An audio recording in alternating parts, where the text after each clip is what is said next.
Hello, my name's Steve from K-Scale Models, and today I'm doing a video about this, the Tetrad.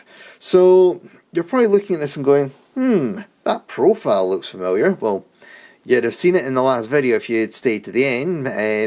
YouTube will tell me when this video goes live how many people have actually stayed around. The second, yeah, it is basically just the Starwave carrier, but it's been modified to be a tank turret.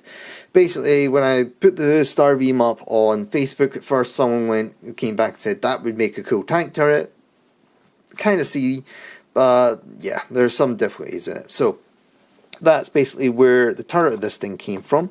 The hull is kind of the linear tanks hull. So linear tanks from Gundam Seed, as you may have gathered from my channel, I'm a big Gundam fan, especially Gundam Seed. It kind of got me back into the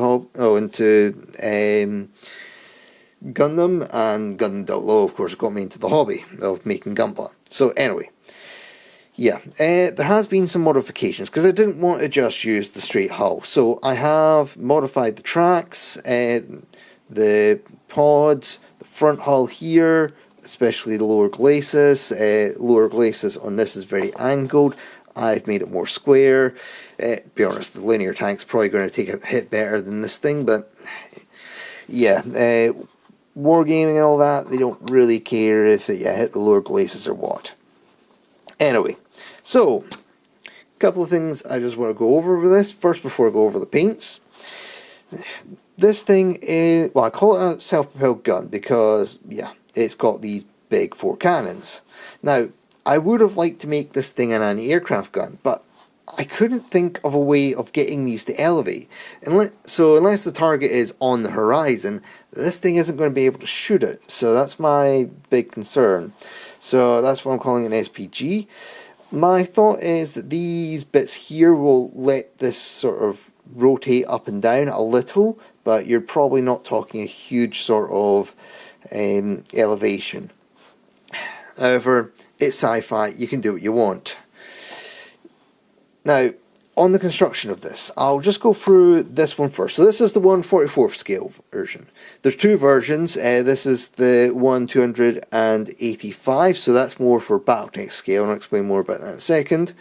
So, in this, each of these track pods here, they're individual parts as well as the main hull. On the turret, bear in mind the turret is kind of stiff to get in, there. The back part is its own separate part, as is each of the guns.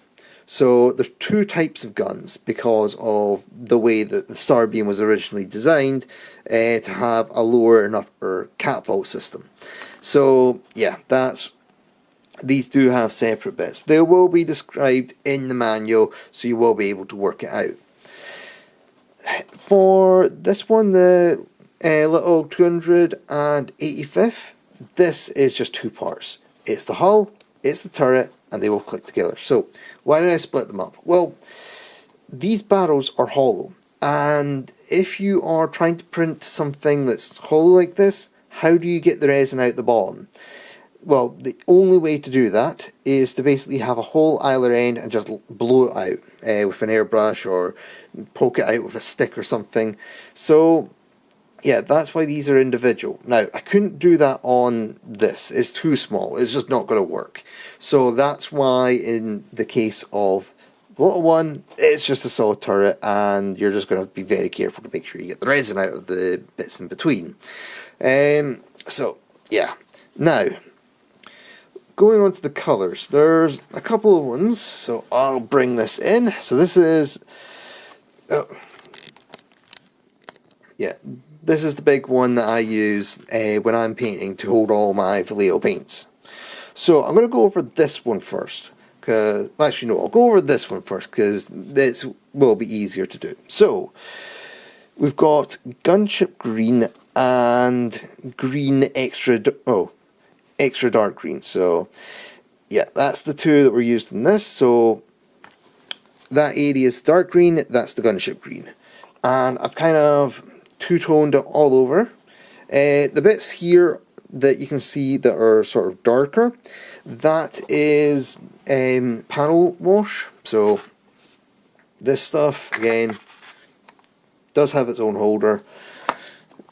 Now, there is black around there, so that's just, again, standard Vallejo black.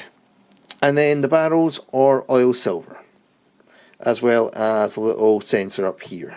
So, oil silver, this stuff. Now, moving on to this guy.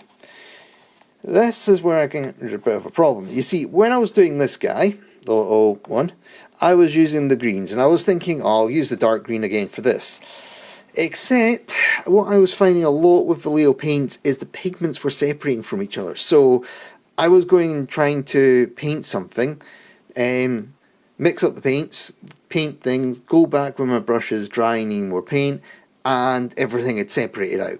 So, the gunship green, I know, contains yellow. Of course, green, yellow. But that was constantly separating from the green, and it was meaning that sometimes when I was painting things, the colour was changing between brush strokes because it basically separated. At one point on this, you won't be able to see it now, but when I was doing this track here, I came back to it and the colour had separated on the model. So yeah, it obviously got it at a bad time and not properly mixed it. So I was just like getting fed up with the stuff because yeah, paint should not be separating that quickly.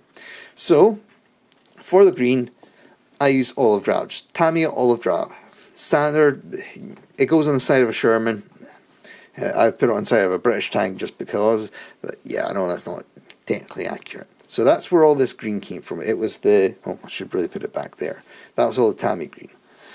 The brown, though, was Busty Brown. So this is meant to be, well, it was from a set for painting figures, because I'm wanting to get into figure painting, because it's a very difficult thing, and I'm a masochist. But yeah, that came out with this really nice brown colour that kind of complements the green. So this is actually something I need to talk about. When I'm doing these models, you'll notice that I'm trying not to do elaborate camouflages or anything. There's a reason for this. When you're like trying to camouflage a tank in real life, you're trying to break up its silhouette and make it difficult to see. I'm trying to show off a model here. I don't want to break up the silhouette. I want to make it as distinct the silhouette as possible, and that's why I'm painting it in these colours. They are muted, they are sort of greens and browns and greys and that, but I'm doing it in such a way to try to let you see parts rather than hide them. So anyway, moving on, black was used for the treads and all these bits here and the side bins there and there. So I'm not entirely sure what these would actually be in the tank. They were just blisters on the side of the carrier. The guns were painted in oil silver. So again, I've just been using oil silver a lot because it's my only silver in Vallejo.